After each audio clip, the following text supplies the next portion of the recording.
So my name's Stephen Millard. I'm Chief Platform Officer at Notion Capital. I wish I could have interjected in a couple of sections just earlier on, in particular a couple of things Dimitri said. There really is a dearth of investors in Europe who one, have a background in building SaaS companies, two, only invest in SaaS companies, and three, know how to help them. There's a really good reason for that, which is there have been actually very few really big breakout SaaS companies in Europe so far. And we need to be really clear about this. It's a tough thing to do, and it's an unusual kind of outcome. Notion Capital is one of those very rare breeds. We, as a leadership team, I wasn't one of the original founders, set up a company called Message Labs back in 1999. That business figured out a very, very acute problem in the market, which was that if anybody remembers what their email inbox was like in 1999, 2000, it was full of shit. And we helped take that shit away by scanning everybody's emails in the cloud. We found a problem and we executed on it like crazy. And that business grew from 0 to 150 million in revenue in 9 years. And that's the kind of outcome that we're looking to invest behind. So the founders of Notion, of Message Labs, put in some original money into Notion Capital back in 2009. We're now on our third venture fund.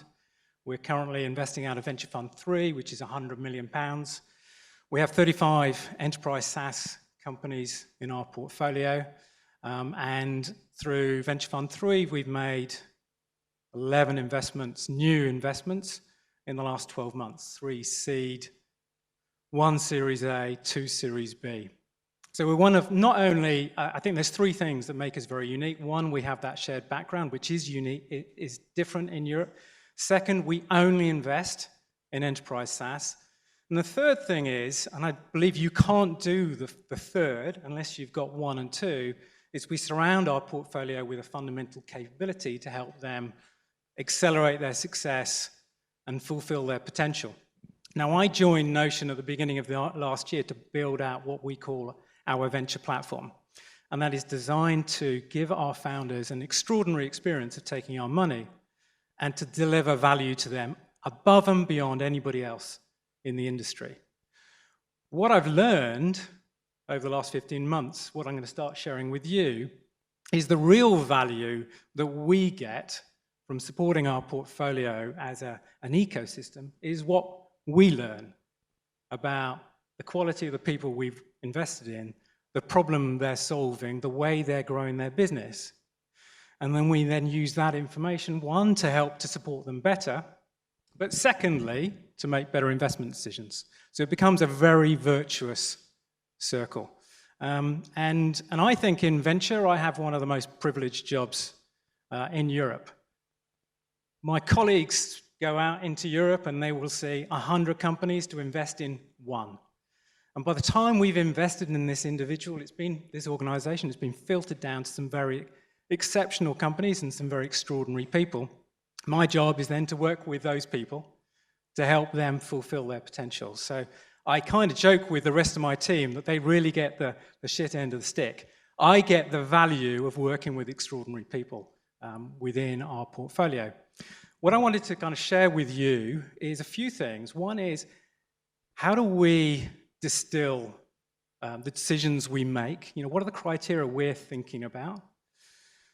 How do we then continue to make investment decisions? And what is it I've learned, which I think a lot of it was echoed in the previous conversation, about the fundamental characteristics that align with success. So the starting point is really simple. We meet 100 companies, and we believe that Alan here is an extraordinary individual. We'll think very carefully about his fundamental capabilities, intelligence, his emotional intelligence, what we would call, and my colleague Chris, he would call what's his fuck you quotient? Forget the IQ. To what extent does he believe that he doesn't actually care what you think? He's going to execute against the plan, whatever comes.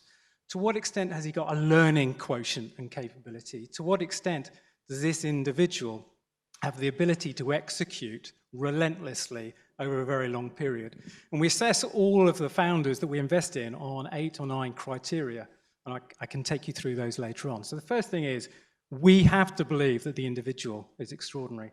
The second thing is we have to believe that the pain they're solving in the industry they're facing is existential. This is something that is industry defining for the market. And I'll come back to the triptease example a bit later on because I think it's a really good example of this. The third thing is we have to believe that that problem is highly valuable to solve. It exists on a global basis, and that market can take 2 or 3 really big enterprise companies over around about 100 million in revenue. We believe all of these things are possible at the point at which we're about to invest in Alex or in James or whoever it might be. But there's a really interesting cognitive dissonance that we also have. We have this unbounded optimism. We fundamentally believe in every single one of these companies we're investing in. Yet the facts will point to a very different outcome. If you look across the whole of Europe in terms of all the companies that have taken seed money in the last 4 or 5 years, this was in TechCrunch about 12 months ago, around 6% achieve a Series A. Around 23% of companies that achieve a Series A will go on to a Series B, and around about 1/3 of the companies that get a Series B will go on to a Series C. And that equates to about a 1 in 2,000 probability of success. Now, this cognitive dissonance, I think, is a critical part of all of us, that we fundamentally believe in the possibility of something and the likelihood that it very much won't happen.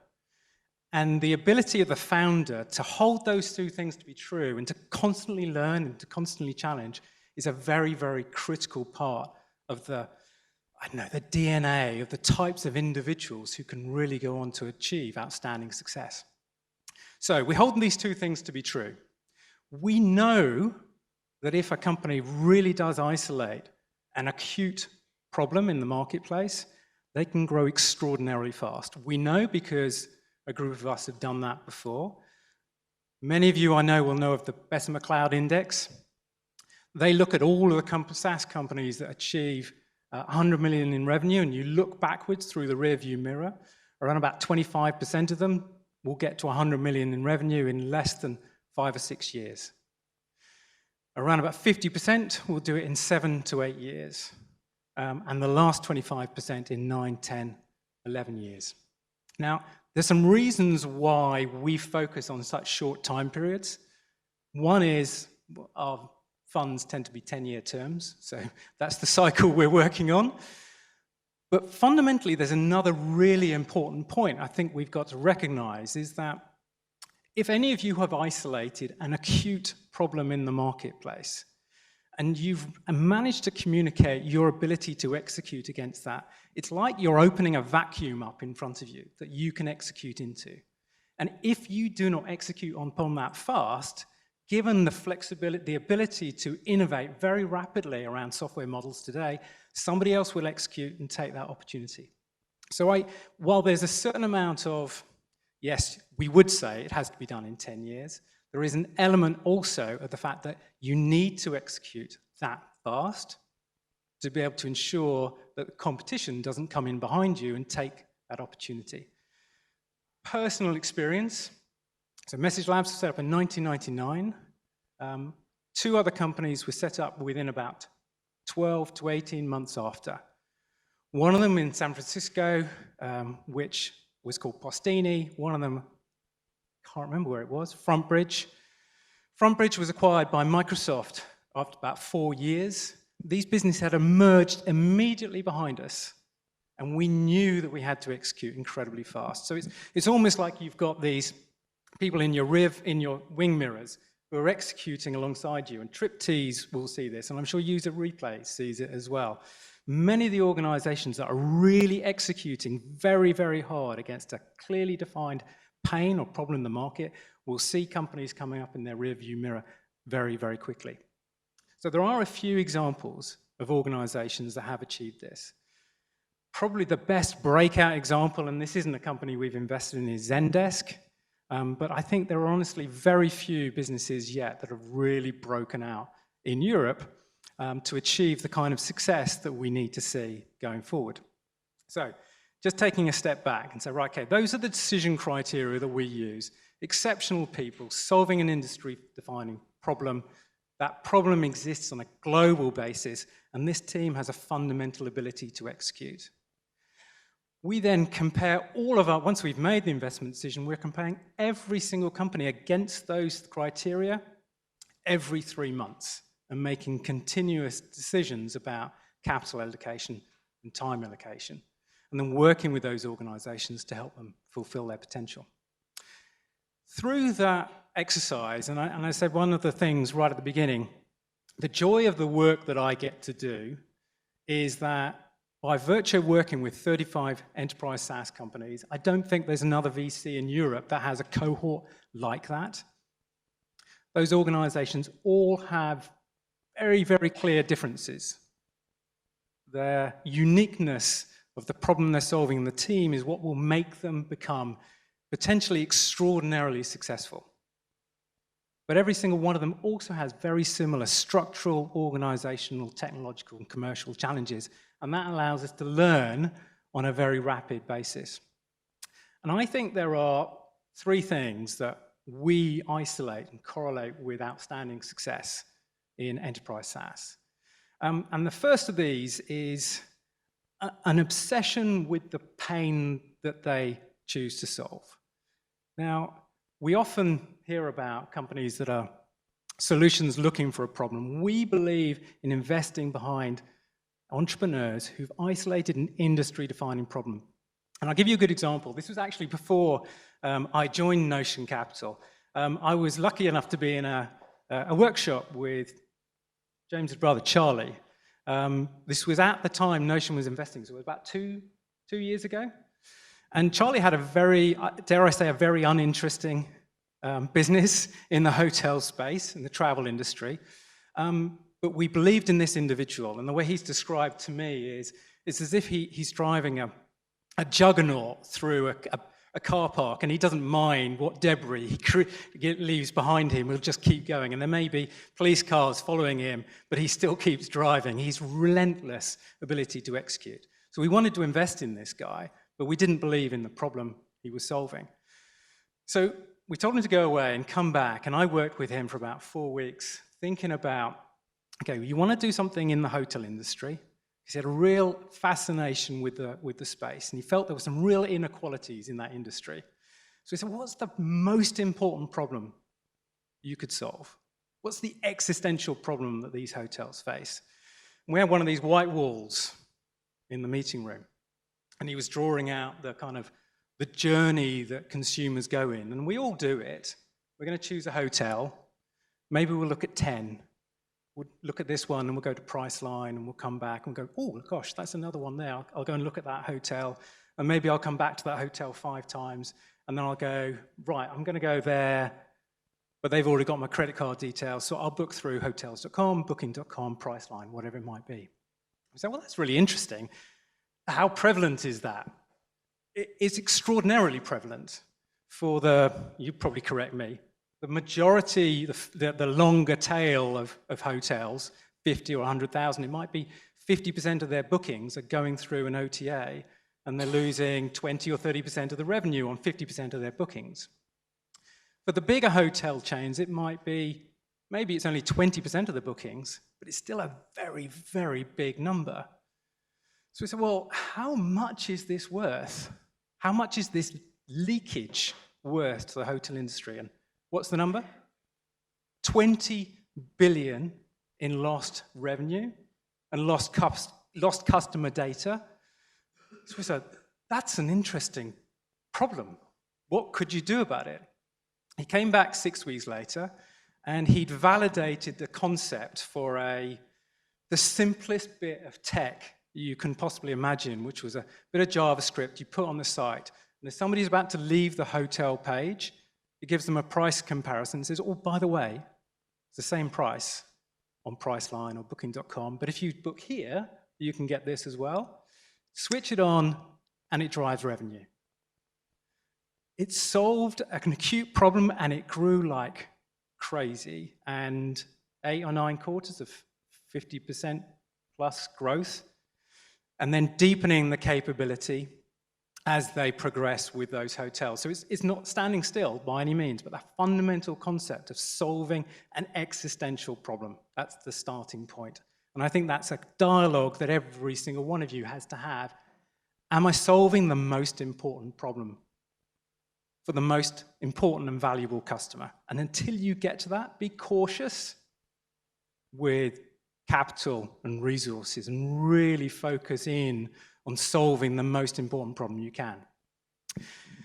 The second point, and this came out also in the conversation, is as the business grows and you go from, you figured out the problem and you're growing fast, and you've gone 0 to 1, 1 to 5 million in revenue. The challenges of growing an organizational line in the business become very significant. And I think the second thing that we see as being one of the most critical factors in these fast growth businesses is a fundamental sense of purpose and communicating and clarifying, to John's point, not just why do we exist, but how do we behave? Because that allows you to align the whole organization.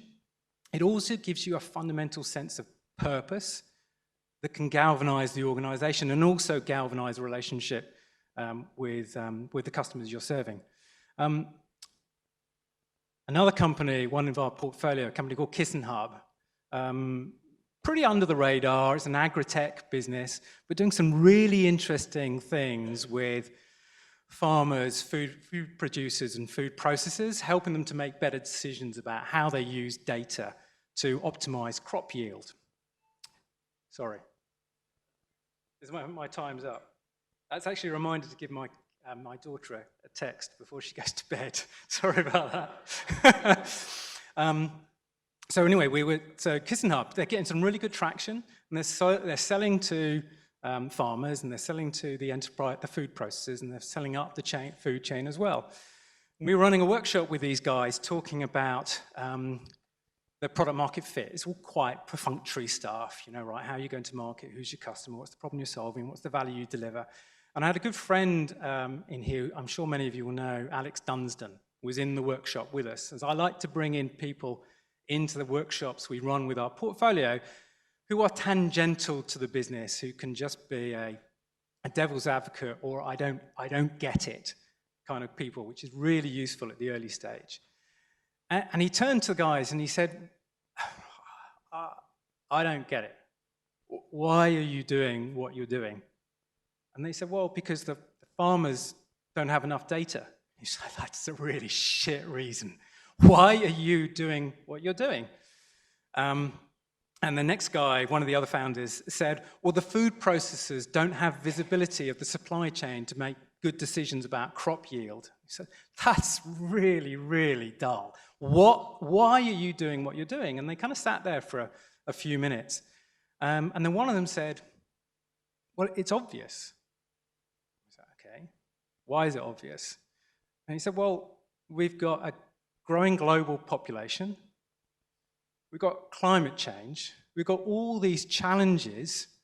And if we carry on like we are, we're not going to be able to feed the planet. I said, okay, now that's interesting. I still don't know why they care so much, because we had another session with them today when they were starting to play back their thinking. But that fundamental sense of purpose for them is already starting to align their organization and allow them to bring in people who really believe in what they believe, but also telling a bigger story to the customers. And it's changed the dialogue that they're having with the customers that they're serving. Even if today, actually what they're doing is giving farmers better data or giving the food processors better data. What they really want to be doing is over here is helping us to feed the planet. And that's actually, that sense of purpose, I think, is the second thing that I really like to see. And then the third, and then is, in a way, to be honest, the rest of it is a little bit moot. It's just about people. It's just about the quality of individuals. The fundamental ability of the founder and their self-awareness, their ability to understand the journey they need to go on personally because going from a 0 to 100 million revenue business is a ludicrous thing for anybody to go through. It's an extraordinary, relentless process. It's one I honestly don't think I could do. I was just a passenger on a part of that journey. Message Labs changed its leadership team twice. I was one of those leadership teams that was churned in and churned out. We were talking to the CEO of Zuora just a couple of months ago, and they've gone from 0 to 100 million in revenue, I think about 8 years. And we were asking him and said, you know, how many co-founders were there when you started the business? There were 3. How many are there now? There's 1. How many of your original leadership team are still in the business? None. How many times have you changed your leadership team? 3 times. Who was at anyone here at SaaStock? I know you were. The number of the founders of the very best companies, and we're talking about people who've gone from extraordinary growth, like Viva, 0 to 500 million in revenue in 10 years, talk about spending 50% of their time as the CEO on hiring people and aligning their organizations. And James and I were talking about this just beforehand. When you're about to go through a period of growth that they are going through and are going to go through, the quality of people right the way down through the organization is critical. The CEO builds the leadership team builds the companies. Move really fast on underperformers and incentivize and reward the people who come on the journey with you. So those are the 3 things that I think matter the most. The pain, fundamental sense of purpose, and then the quality of the people and making really, really good decisions. Being honest with yourself about your abilities to go on that journey. Be honest with yourself about the quality of the team and their ability to go on that journey. So I'll have this conversation, and I had a conversation today with one of our CEOs to say, okay, looks like you're going to get the next round of investment. How do you need to change? Do you need to change yourself? Do you need to supplement yourself? Do you need to think in the next few years about bringing somebody else in above you? Start to think about that, because the sooner you internalize that personal change, the better. As I said, I've got I think a really fascinating opportunity. I'm 15 months into what is effectively a series of 10-year journeys. I'm hoping to learn a lot more in the next couple of years and hopefully work with a lot more of you during that time as well. Have I got time for questions? Yes, we've got a bit of time for questions. Or are there any that come up? Or was I talking? Yes.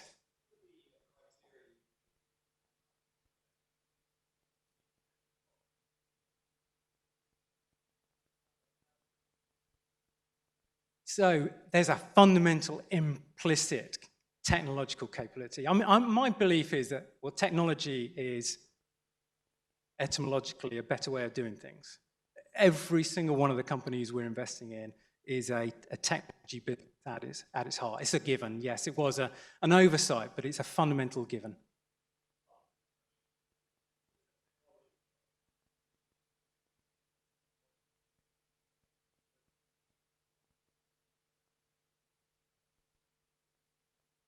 Yeah.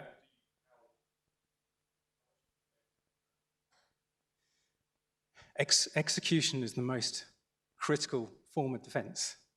And you know, yes, you do need to go through to lengths to protect your IP, but you know, if using the example of the Triptease guys, this is a category creation, a category ownership challenge, and therefore it's about execution, and that's really what sets you apart from anybody else. So I think that's the most important thing to focus on.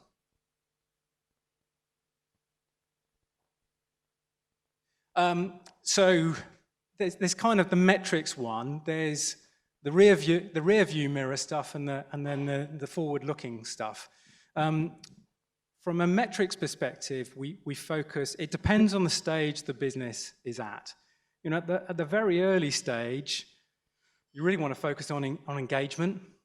You want to know that that there's traction within the product, and we want to know that there's a fundamental difference between the pain and the value.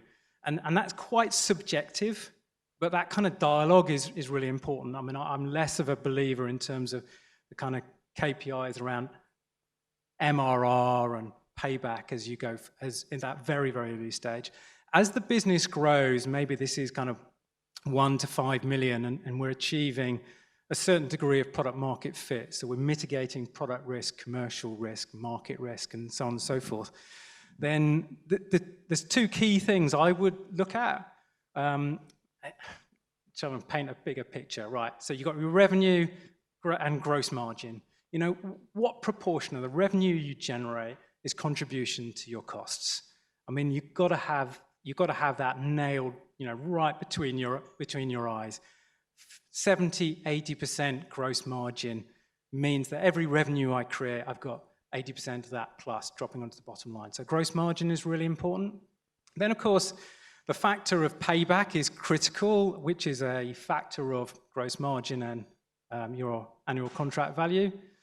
And we want to see that payback being within a single capital cycle, 12 months. So payback less than 12 months, less than 9 months, less than 6 months, less than 3 months. The shorter that is, the better. There is a trade-off, of course, in terms of value in that situation. So if the payback is too short, maybe you're underpriced, but that's a good situation to be in the initial period. And then looking at, obviously, retention and then DRR, or revenue expansion, I would rather call it. So if you're going 0 to 1, then 1 to 5, and then as you go into a 5 to 20, I think we look more at kind of growth efficiency. So how good are you at growing the business? And then how strong is your revenue efficiency? You know, what proportion of revenue is dropping to the bottom line? And then you just got a growth variable going across all of those. There's no hard and fast, but we do, again, like many VCs, we compare all of our portfolios against a series of criteria: how fast they're growing, what their MRR is, what their payback is, what their gross margin is, and so on and so forth. There's no real rocket science to this stuff. It's all out there. There's lots of information you can read. Hubris, I'd say, is the worst. A fundamental belief in self and no ability to learn. I think that for me would be the biggest red flag. Well, who asked the one about the NPS score on the portfolio companies? Was it one of ours? No, you're not. You know, it's an interesting question because we're kind of not sure that the answers are correct because we don't do them anonymously. Our portfolio, so we run a net promoter score every 12 months, and we score them based upon us as an investor and us as a value-add service. And we score about 85% as an investor and about 50% as a value-add. And I think that's largely because the value add, the further the businesses get out into the distance, the harder it is for us to add value to them. And also the interesting thing is on that NPS is that we score really well on the earlier stage businesses, and then a lot of the later stage businesses don't even bother to reply. So fuck you. so that probably gives us a little bit of bias.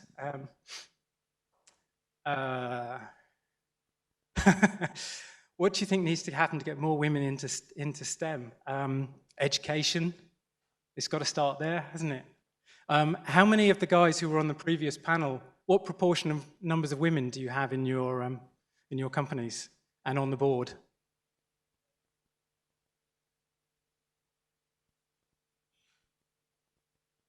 John?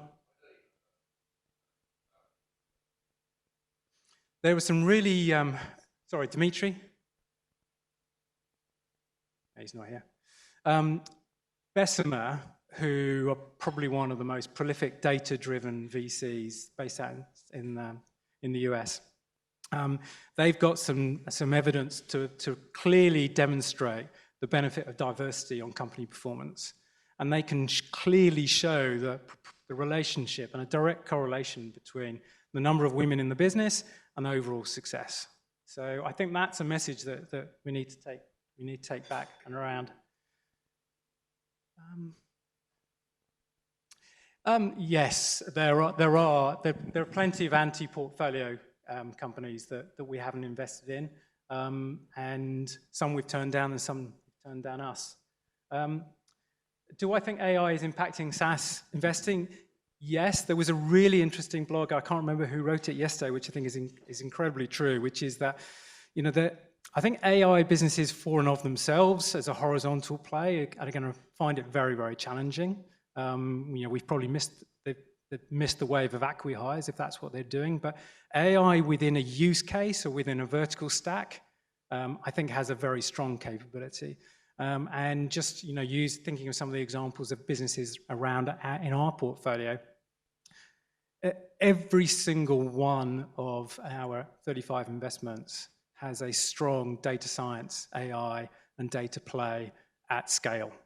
So I think it's become a given. Am I done? Yeah, I think that's it. Thank you very much.